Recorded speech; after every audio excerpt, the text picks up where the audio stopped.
쌍용 자동차와 에디슨 모터스가 그동안의 교착 상태를 해소하고 인수합병 투자 계약 체결에 합의했습니다.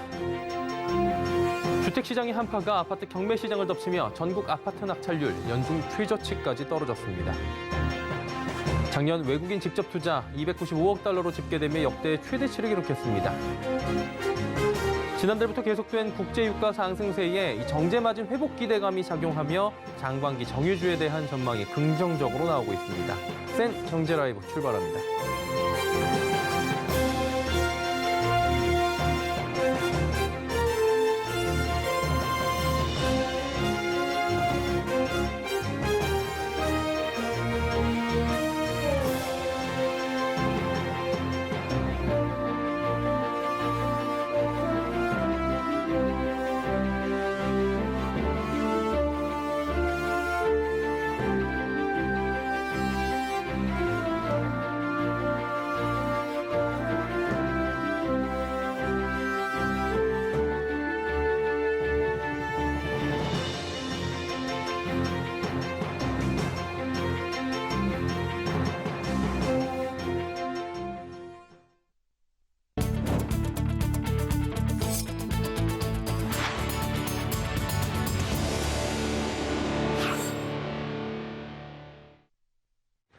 시청자 여러분 안녕하십니까? 센 경제 라이브 서정덕입니다. 쌍용 자동차가 에디슨 모터스와 M&A 투자 계약 체결에 합의했습니다. 그동안 교착 상태에 빠진 인수전이 새로운 국면을 맞게 되며 쌍용차가 새 주인 찾기에 한 걸음 다가선 건데요. 장민선 기자가 전해드립니다. 쌍용차 인수의 우선 협상 대상자인 에디슨 모터스가 오늘 쌍용차의 법정 관리 주체인 서울회생법원에 투자 계약 체결 허가 신청을 했다고 밝혔습니다. 서울회생법원은 이날 오후 쌍용차와 에디슨 모터스 컨소시엄 간에 M&A를 위한 투자 본계약 체결을 허가했습니다. 이에 따라 3,048억 원 규모의 본계약 체결 절차가 진행됩니다. 앞서 쌍용차와 에디슨 모터스는 인수금액과 자금 사용처의 사전 협의 여부 등을 두고 이견을 보여 계약의 진통을 겪어왔습니다. 전날까지 협의를 이어오던 양측은 본계약 체결과 동시에 업무 여백을 체결하는 방식으로 합의한 겁니다. 업계에서 우려가 컸던 자금 문제도 투자금 확보로 해결책을 찾았습니다. 에디슨 모터스 측은 쌍용차와 함께 회생 계획안 제출을 준비한다는 계획입니다. 실손피가 빠지는 부분은 KCCI가 충당을 하기로 했습니다. 그래서 전체적인 자금 조달에 있어서는 현재로서는 저희 계획상에 큰 무리는 없다고 판단하고 있고. 에디슨 모터스는 오는 3월 1일까지 쌍용차와 회생 계획안 마련에 집중한다는 계획입니다. 업계에서도 쌍용차의 새 주인 찾기가 마무리될지 촉각을 모으고 있습니다.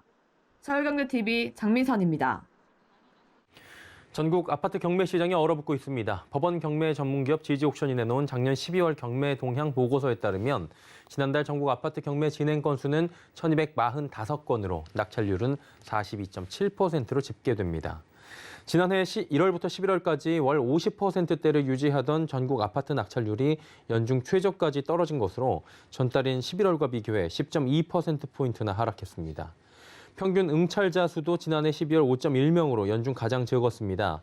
지지옥션은 지속적 금리 인상과 높아진 대출 문턱 탓에 수요가 급격하게 감소한 것이라고 해석했습니다. 산업통상자원부는 오늘 한국에 대한 외국인 직접 투자가 전년 대비 42.3% 증가하며 역대 최대 실적을 달성했다고 밝혔습니다. 특히 정보통신과 도소매 유통, 사업지원, 임대 등의 업종에서 투자가 크게 증가했습니다. 반면 제조업은 설비 투자 등의 회복이 느리게 나타나 전년 대비 16.2% 줄어들었습니다. 산업부 관계자는 코로나19 장기화와 글로벌 공급망 위기 속에서도 외국인 투자가 역대 최대 실적을 달성하며 경제 회복과 공급망 확충에 기여했다고 평가했습니다. 한국토지주택공사가 오늘부터 공공전세 264가구에 대해 청약 신청을 받는다고 밝혔습니다.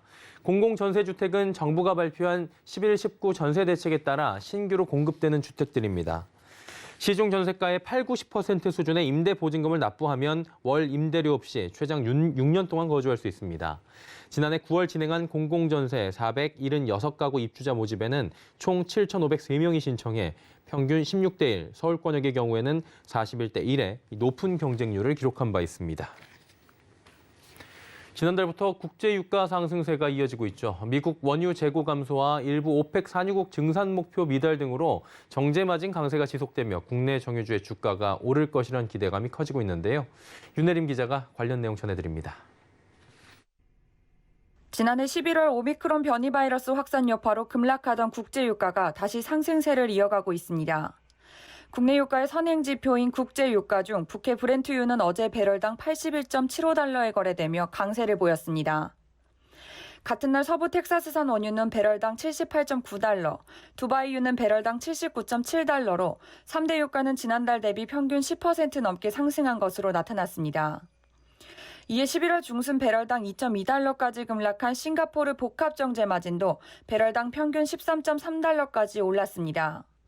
이는 싱가포르 전체 석유 제품 재고가 축소되고 미국 휘발유 재고 또한 2주 연속 감소했기 때문이라는 분석입니다. 뿐만 아니라 최근 석유 수출기구 오펙과 러시아 등 비오펙 산유국들의 협의체인 오펙 플러스가 다음 달에도 하루 40만 배럴씩 증산하기로 한 지난해 계획을 유지하기로 해 국제유가 상승을 견인한 것으로 보입니다. 정제마진과 국제유가 상승 등 정유 부문 강세 사이클이 지속될 것이란 전망에 S오일은 13.54%, SK이노베이션은 3.56%, 금호석유는 3.61% 등 지난주 국내 정유주들의 주가가 일제히 상승했습니다. 증권업계에서는 올해 아시아 정유 업황 강세가 이어질 것이란 전망을 내놨습니다.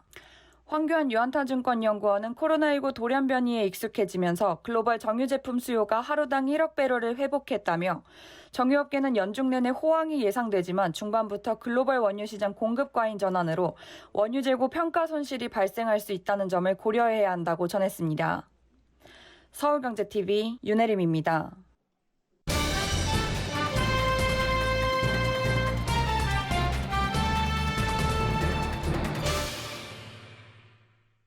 오늘 국내 증시가 하락 마감했죠. 최근 불거진 미국발 긴축 우려가 지속되고 있는 모습이고요. 지난주에 이어서 금주에도 시장에 영향을 줄 만한 굵직한 이슈들이 또 대기를 하고 있다고 합니다. 이번 주 글로벌 주요 이벤트 대응 전략들 증권부 배요한 기자와 짚어보도록 하겠습니다. 나와 있습니까? 네, 안녕하세요. 예, 배 기자, 오늘 증시도 그렇게 좋지 못했던 것 같은데 시황 먼저 간단하게 짚어주시죠. 네, 10일 코스피 지수는 전거래일 대비 0.95% 하락한 2,926선의 장을 마감했습니다. 오늘 코스피는 외국인과 기관의 동반 매도 공세에 1% 가까이 하락했습니다. 금융, 보험, 통신업종을 제외하고 대부분의 업종이 약세를 면치 못했습니다. 코스닥도 1.49% 떨어진 980선의 장을 마쳤습니다.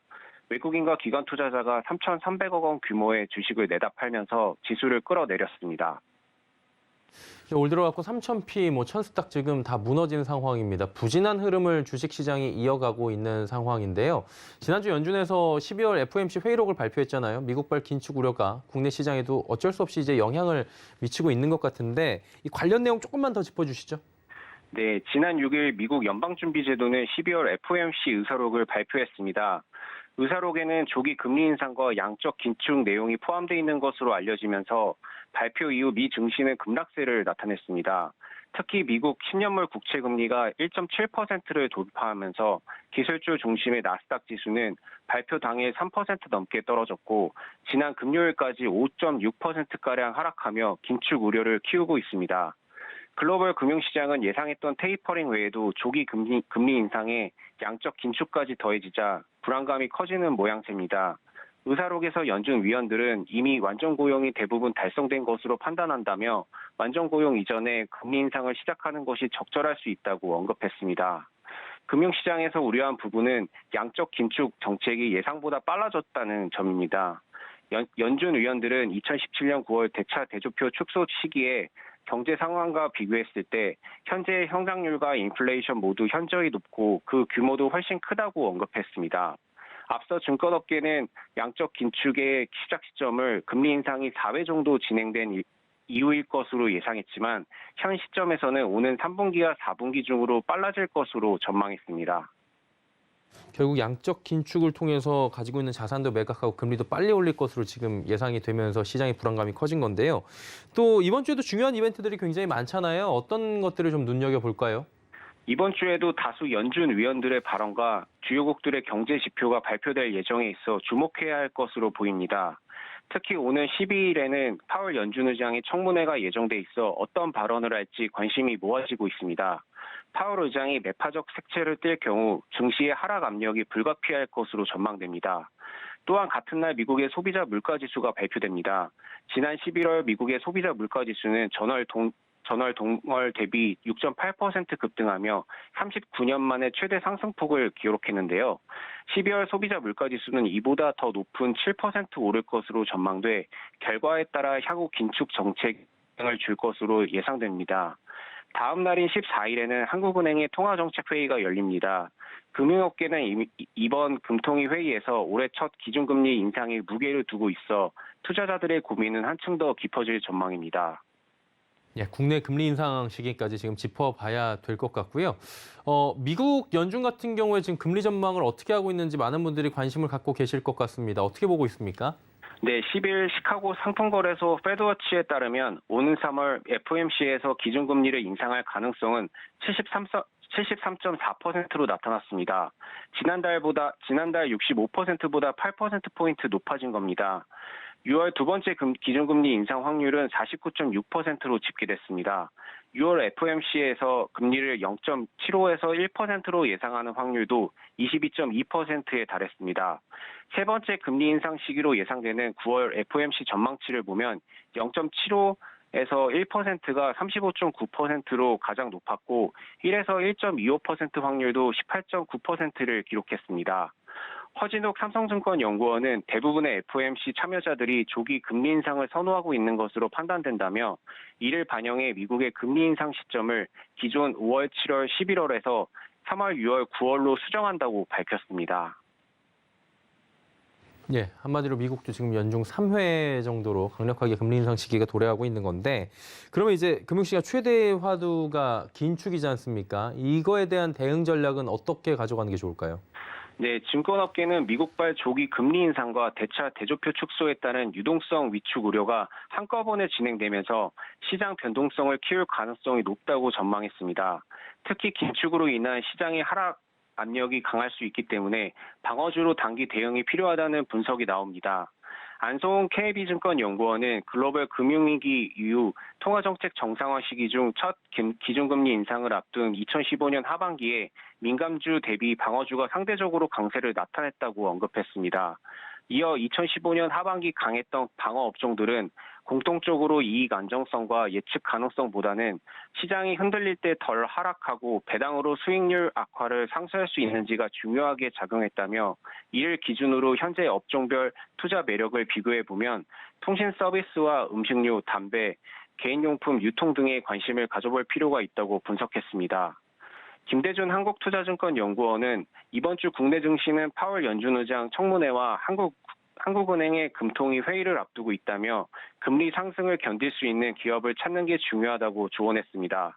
이어 그는 수익성과 재무 건전성을 보유한 산업과 기업이 해당 범주에 들어갈 수 있다면서 반도체 업종에 관심을 가져볼 필요가 있고 관련 산업 내 기업들은 영업이익률과 부채 비율 등 재무 비율이 양호해 금리 상승 국면을 버틸 수 있다고 설명했습니다.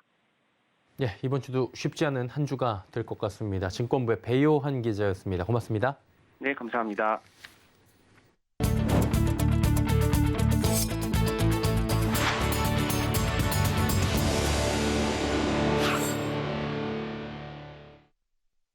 현대중공업그룹이 바다 위의 테슬라로 불리는 자율운항 선박 시장 선점에 나서기 위해 속도를 냅니다. 자율운항 선박의 기술 표준화에 본격적으로 나선 건데요. 문다혜 기자가 전해드립니다.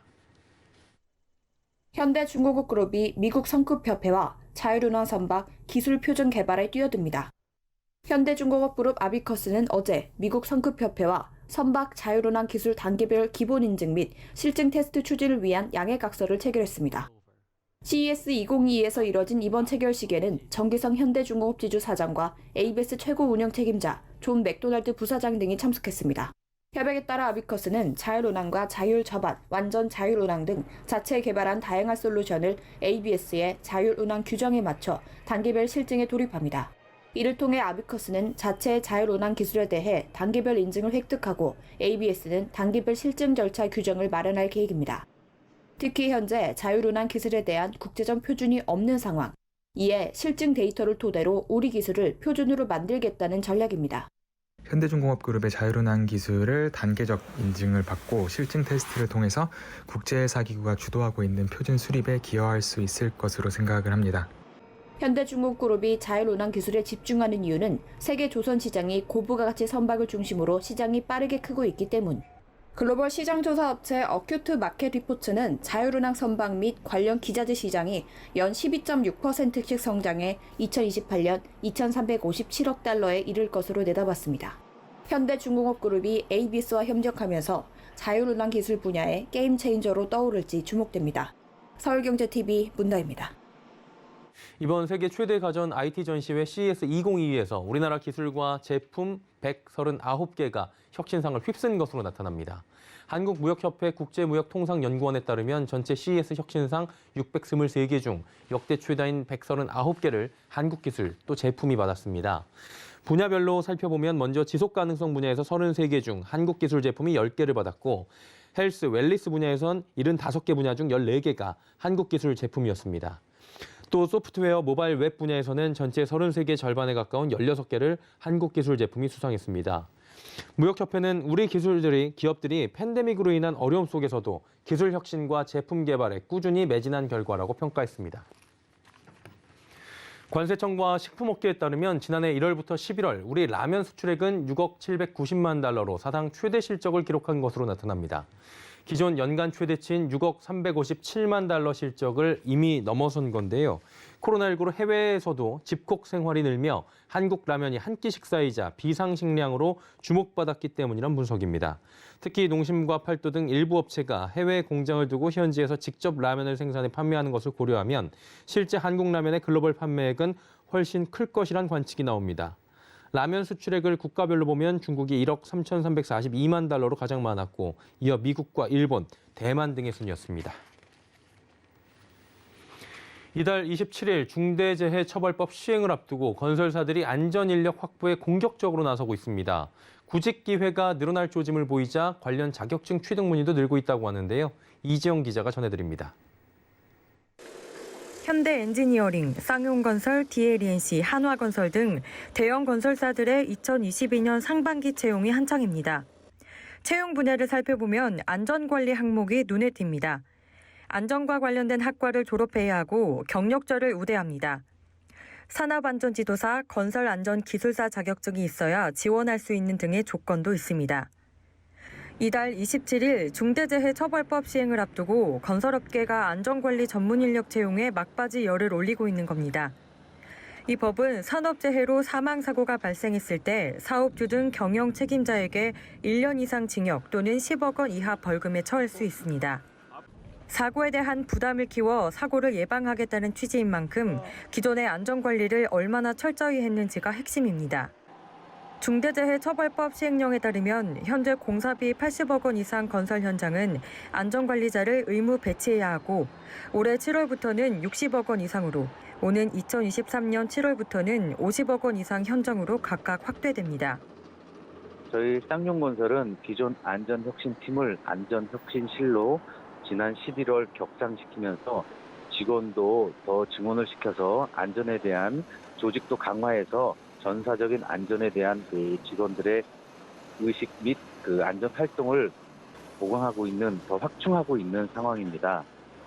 건설 현장에서 안전 관련 인력 수요 확대가 예상됨에 따라 최근 관련 자격증을 취득하려는 사람도 늘고 있는 추세입니다.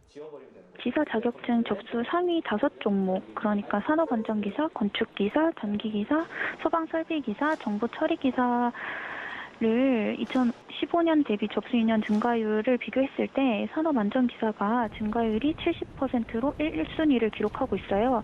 그 정도로 최근에 큰 인기를 얻고 있다는 점 말씀드릴 수 있을 것 같습니다. 한편 안전관리사가 채용 시장에서 귀한 몸으로 떠오르면서 빈익빈 부익부 현상을 걱정하는 목소리도 나옵니다. 대형 건설사들이 안전관리자 채용에 적극적으로 나서고 있어 연봉 격차를 감당할 수 없는 중소건설사들은 인력을 대거 빼앗길 수도 있다는 겁니다. 서울경제TV 이지영입니다.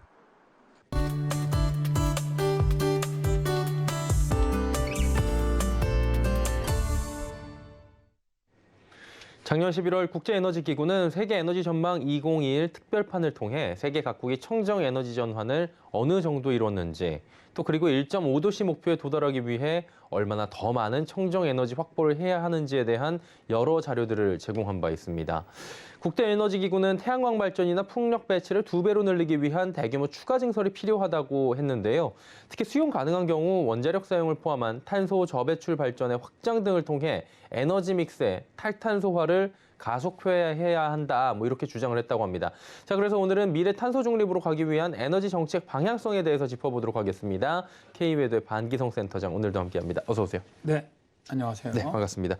탄소 중립으로 가기 위해선 결국에는 저탄소 에너지 사용을 늘려야 한다, 이런 얘기로 받아들이면 되겠죠? 네, 그렇습니다. 네. 일단 국제 에너지 기구는 1.5도 이제 우리가 그게 상향선으로 되게 보고 있지 네네네. 않습니까? 로 정상궤도에 오르게 하려면은 2030년까지 청정 에너지 프로젝트 및 인프라에 대한 거의 연간 투자가 거의 4조 달러로 급증해야 한다고 말하고 있는데요. 이를 위해서 에너지 전환을 지원하는 자본의 흐름을 가속해야 한다라고 말하고 있습니다. 에너지 투자는 민간 개발자와 소비자, 금융업자가 정부가 정한 시장 신호와 정책에 대응하면서 수행해 나가되 국제개발은행이나 대규모 기후금융 등이 보장을 해줘서 투자자들의 투자를 촉진하게 해야만 합니다. 다만 2021년에 세계적으로 발생했던 극단적인 기후재앙으로 에너지 인프라에 대한 위험이 증가하고 있는데요. 예를 들어서 전 세계 전기 네트워크의 약 4분의 1이 파괴적인 사이클론의 위험에 직면해 있고 해안에 설치된 풍력발전소의 10% 이상이 심각한 해안 홍수에 노출되기 쉽고 담수냉각 화력발전소의 3분의 1이 물 스트레스가 높은 지역에 위치하고 있습니다. 여기에다가 폭염 등도 스마트 그리드라든가 열 발전소의 성능에 영향을 줄 수 있다는 것이죠. 따라서 국제에너지기구는 재난 발생 후 에너지 시스템의 보건력 강화가 시급하다라고 주장하고 있습니다. 예. 근데 이제 현재 전 세계가 에너지원을 확보하기 위해서 신재생 에너지를 만들기 위한 결국 증설로 가고 있는 거 아니겠습니까? 네, 그렇습니다. 이제 국제에너지기구는 예. 작년 12월 2일에 2021년 재생에너지 및 2026년 분석 및 예측이라는 그 보고서를 발표를 했는데요. 국제에너지기구는 현재 신재생에너지 증설이 매년 새로운 기록을 세워나가고 있지만 26차 당사국 총회에서 논의된 더 강력한 정책과 기후 목표를 뒷받침하기 위해서는 기호 부분에 걸쳐 더 빠른 구축이 필요하다고 말하고 있는데요. 보고서에서는 태양 전지판, 풍력 터빈, 그리고 다른 재생 가능한 기술로부터 전기를 생산할 수 있는 세계의 능력은 2021년에 새로운 설비 사상 최고 기록을 세울 것으로 기대되면서 앞으로 몇 년 동안 가속화할 것이라고 주장을 합니다. 국제에너지기구 연례재생에너지 시장 보고서 최신호에 따르면 태양광 패널과 풍력 터빈 제작에 사용되는 핵심 소재 비용이 상승했음에도 불구하고 2021년 신재생 전력 용량 추가는 290기가와트로 종전 최고치를 넘어설 것으로 전망을 했었고요. 그리고 2026년까지 전 지구 신재생 가능 전력 용량은 2020년 수준에서 60% 이상 증가하면서 현재 화석연료와 핵을 합친 총 세계 전력 용량에 해당하는 4,800기가와트 이상으로 증가할 것으로 예측을 했습니다. 예. 2026년까지 전 세계 전력 용량 증가의 거의 95%가 신재생 에너지로 충당될 것이며 이 중에 태양광 발전이 절반 이상이 될 것이라고 전망을 하고 있는데요. 2021년부터 2026년까지의 기간 동안 추가된 신재생 에너지 가능 용량은 2015년부터 2020년까지보다 50%가 늘어날 것이라는 겁니다. 작년에 기록적인 신재생 에너지 증설이 좀 있었다고 하는데 어느 나라가 이렇게 많이 좀 투자를 했나요? 보고서에서는 일단 신재생 에너지 성장은 2015년에서 2020년 기간에 비해 전 세계 모든 지역에서 증가할 것으로 예측을 했는데요. 중국 같은 경우 현재 목표인 2030년보다 4년 빠른 2060년에 총 풍력 및 태양광 용량이 1200기가와트에 도달할 것으로 예상을 했고요. 인도는 2015년에서 2020년 대비 신재생 에너지 설비의 신규 설치 규모가 2배로 늘어나면서 성장률로는 1위를 차지할 것으로 보았고요. 유럽과 미국에서의 배치도 지난 5년 동안 비해 상당히 빨라지고 있는데요. 이 네 국가의 시장은 전 세계 신재생 에너지 용량 확장의 80%를 차지합니다. 태양광 발전이 2021년 용량 추가가 17% 증가하면서 거의 160기가와트라는 신기록을 세울 것으로 전망되는 등 신재생 전력 성장의 최강자이고요. 2021년의 육상 풍력은 2015년에서 2020년 기간보다 평균 거의 4분의 1 정도가 더 증가를 했는데요. 총 해상 풍력 용량은 2026년까지 3배 이상으로 급격히 늘어날 것으로 예측을 했습니다. 신재생 에너지에서 태양광과 풍력이 대부분을 차지하고 있지만 바이오 연료 수요도 증가하고 있다고 밝혔는데요. 2021년 전 세계 바이오 연료 수요는 2019년 수준을 넘어서 코로나19로 인한 2020년의 감소에서 반등할 것으로 전망을 했는데요. 바이오 연료에 대한 수요는 2026년까지 급증할 것이며 아시아 내 신규 생산의 거의 30%를 차지할 것이며 인도는 미국과 브라질에 이어 세계에서 세 번째로 큰 에탄올 시장이 될 것으로 예상을 했습니다. 자, 이제 우리나라는 신재생 에너지가 차지하는 에너지 비율이 7% 이하로 아직은 매우 적습니다. 그러나 탄소 중립을 정말 가기 위해서는 반드시 이쪽으로 가야 할 것이라고 봅니다.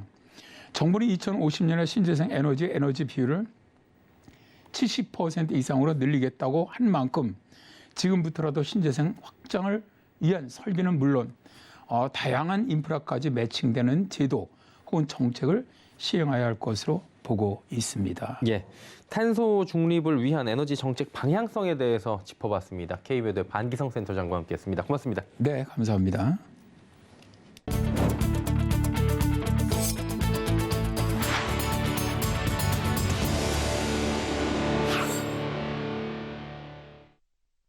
스트레인 경제 라이브 저희가 준비한 소식은 여기까지입니다. 건강한 저녁 시간 보내시길 바랍니다. 고맙습니다.